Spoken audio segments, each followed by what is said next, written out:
local artist. How are things? How long have you been carving for? 37 years.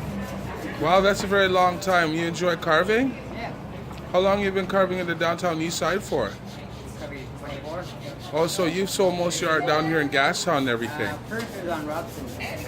Oh, and now you come down here. One building.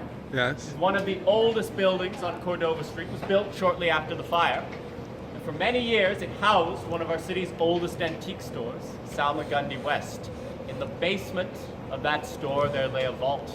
Now, legend has it, if you walked into that vault, feeling brave enough to close the door behind you, you might have heard the cries, echoing softly of a newborn baby, or the whispers of a young mother. Please don't tell me you're what? Since how old? This is the Dominion building in 1909. Oh, wow. One of those buildings that was torn down. Used to sit right here in Victory Square. The courthouse is on the top with her scales. So the courthouse used to sit right here. 1913, it was a beautiful building. 1913, they decided, yeah, we've had enough of this building, and down it came.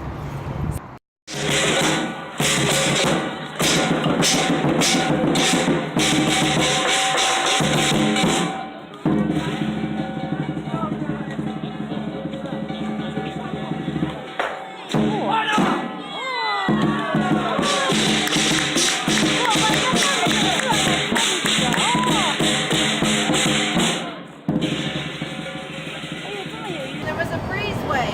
Actually, it was very typical. Between the buildings, there were breezeways of no more than a meter wide. And all the way down the breezeway, there would be little businesses built into the building along the side. And there were bathhouses and little food shops and things like that. Tofu factory. There's a tofu factory back there.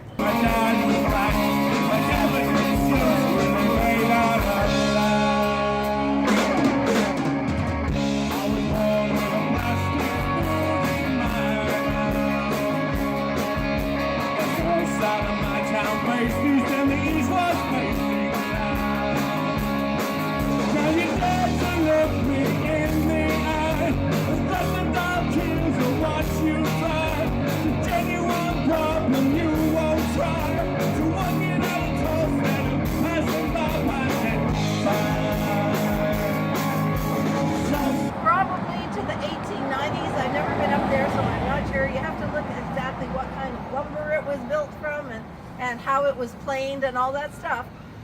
But there was a house that was originally pushed forward by the Japanese Canadians who took it over, and then the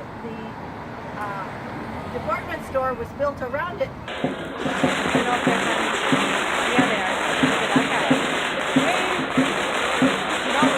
to bring you candy.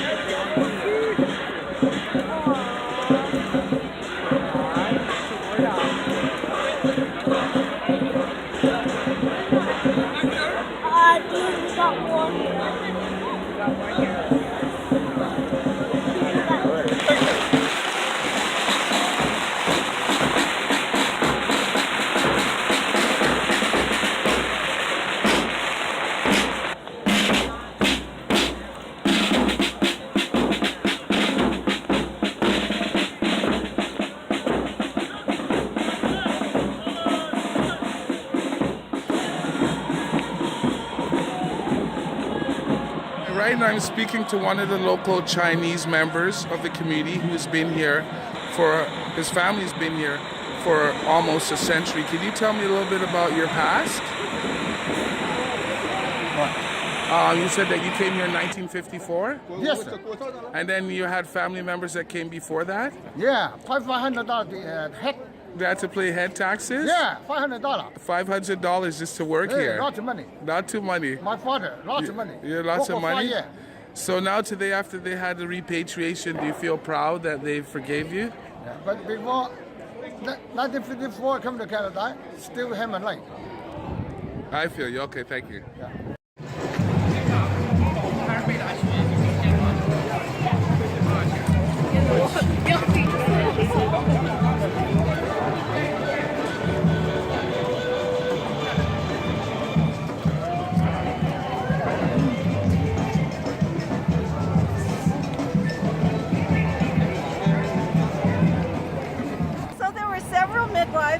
the neighborhood, and all of the children were born at home.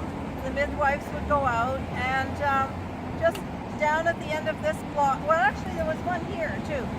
There was a midwife right here in this block, and the women would go and see her, you know, as they, before they came to term, and she would check them over and look after their health, and then... Oh, because they weren't allowed to see white doctors. No, they weren't allowed, and they especially were not allowed to go into hospitals until very far along in history. Okay, So, okay, thank you.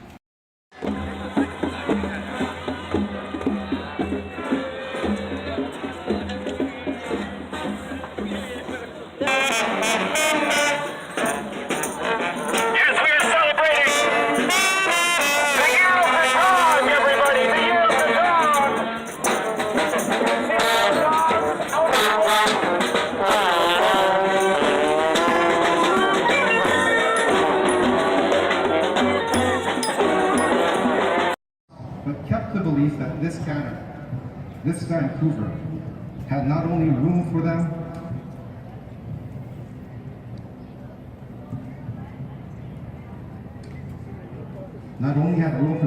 but they also belonged.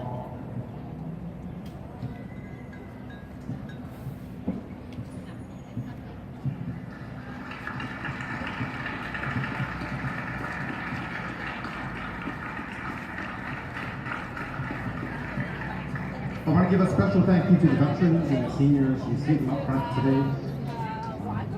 I know we pointed out the oldest one, 99 years old. I know that Tommy's also here. All right, thank you. Well, I appreciate it. Okay, thank you. Happy Chinese Repatriation Day. Talking to one of the local community police officers that deal with mental health. How are you doing today, officer? I'm good. How are you today? Not too bad. So what's it like working the front line? It's interesting. So you deal with a lot of people that deal with social issues. Social, mental health, addiction, all kinds of stuff goes on down here. So, but you try and get them proper help and try and get them back on their I way. do my best because I work with an ACT team, and that's what the team's all about. Well, good. Keep up the good work, officer. right. You take care. Thank you. See you later. Okay, bye. Right now I'm at the doctor's office at Vancouver Coastal Health, and this is one of the local doctors trying to enhance people's lives and make things better. Staff, so how are things? Do you like the people in the neighborhood? Do you like working down here? I've been here for 10 years. You- Yeah, well, we try to make their lives better, of course, right? So that's Yeah, but part of making lives better too is a lot of them deal with social problems, and especially with the opioid crisis. So you try and give them ways to try and enhance themselves. Of course. And try and find independence. So you find that your staff and team has made a big effort in the community over the last 10 years? I believe we have. You have made a lot of changes? Indeed. Can you tell me one big change that you've made in the neighborhood? In here, we made a big change here in terms of we actually did some integration in our clinic. So we now have social workers, psychologists, counselors, doctors, nurses, pharmacists, and everything. Society at Leah's place. At Leah's place. No, look, they're not even listening. The Finners Project, Vatican Women's Support Services, and My Sister's Closet. The Chrysalis Society, the Downtown Eastside Neighborhood House, the Downtown Eastside Women's Center Association, the Downtown Eastside HIV IDU Consumers Board, the Downtown Eastside Neighborhood Helpers, the East Van Community Horse Center Society, Embers Staffing Solution, the Enterprising Women Making Art, Exchange Inter-Society Just Work Economic Initiative, Kiwaso Neighborhood House, Megaphone, Mission Possible, the Mount Pleasant Neighborhood House, the Open Door Group, Pace Society, the Pacific Community Resources Society and Work BC Employment Centers, Pacifica Treatment Center, the Phil Bouvier Family Center, Potluck Society, Soul Food Farms, the Bloom Group, the Dugout Drop-In Center Society, Vancouver Native Housing Society, Vancouver Women's Health Collective.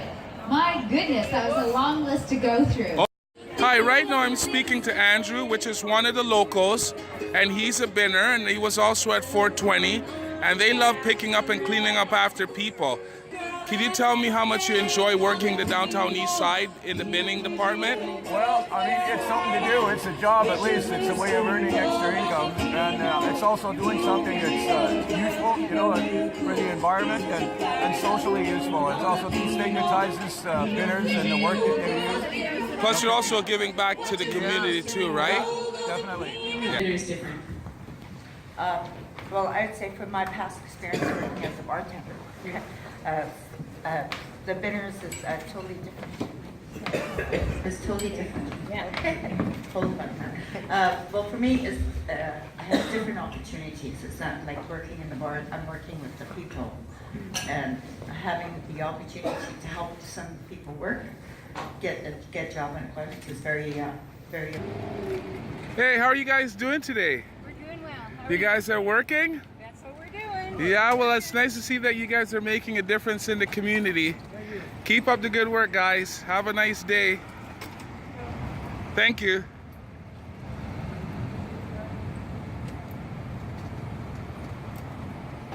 What are you doing today? You're one of the most beautiful Chinese women in Maya. You've helped so many people in the neighborhood. You even try to get them to recycle. How are you doing today? You're doing fine? Yeah. Well, I hope you keep up the good Yeah, work because thank you've you, made thank such a good contribution. I wanted to stop and thank you yourself. You take care. Thank you. Okay, have a nice day. Yeah, thank you. Okay.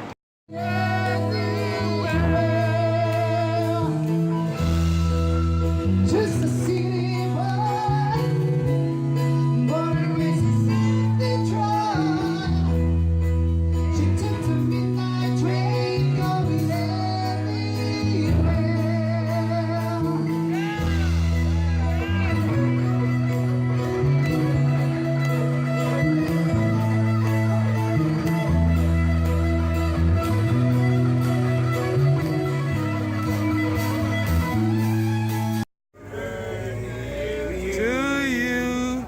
Happy birthday, there, Bill. You know we love you. Yeah.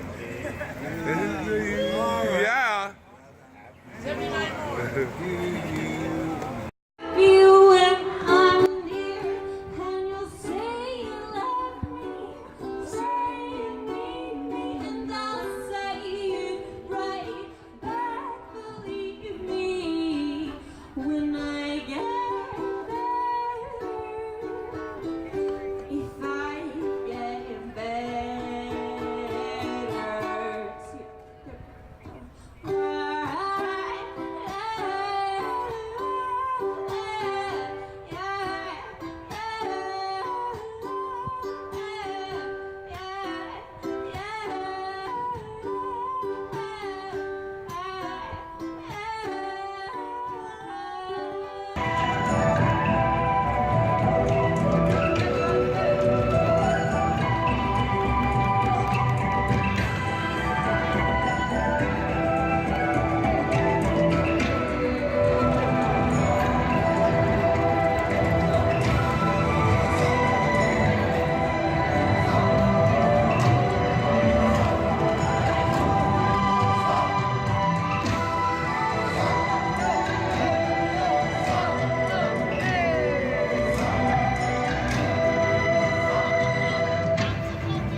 Thank you for making this 2019 Chinese parade a reality.